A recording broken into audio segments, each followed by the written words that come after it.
জ্বর শরীরের উষ্ণতা বৃদ্ধি বা শরীরের স্বাভাবিক তাপমাত্রার চেয়ে বেশি তাপমাত্রাকে জ্বর বলা হয়।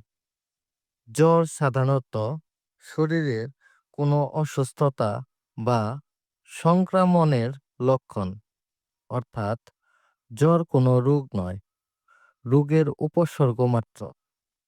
এখন চলছে বর্ষাকাল, কখনো বৃষ্টি, আবার কখনো দেখা যাচ্ছে ভ্যাপসা গরম।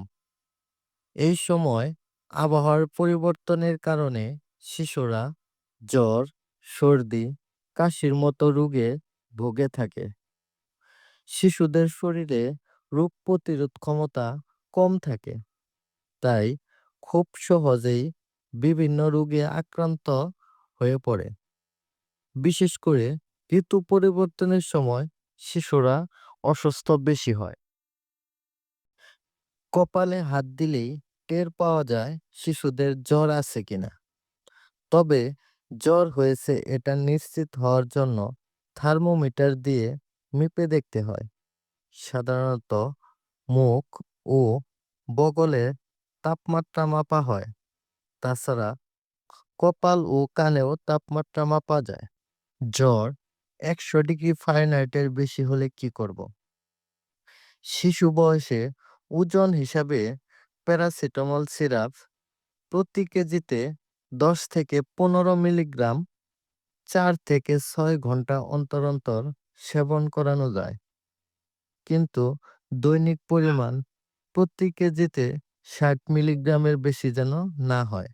অর্থাৎ কোনো বাচ্চার ওজন যদি 8 কেজি হয়, তাহলে তাকে প্রতি বেলায় 1 চামচ বা 120 মিলিগ্রাম প্যারাসিটামল দেওয়া যেতে পারে। প্যারাসিটামল খাওয়ানোর 30 মিনিট পর ওষুধের কার্যকারিতা শুরু হয় এবং 1 থেকে 2 ঘন্টা পরে শিশুর জ্বর প্রায় 2 থেকে 3 ডিগ্রি ফারেনহাইট পর্যন্ত নামে। প্যারাসিটামল সাপোজিটরি প্যারাসিটামল সাপোজিটরি প্রতি কেজি ওজন হিসাবে 10 থেকে 20 মিলিগ্রাম বায়ুপথে প্রয়োগ করা যায়।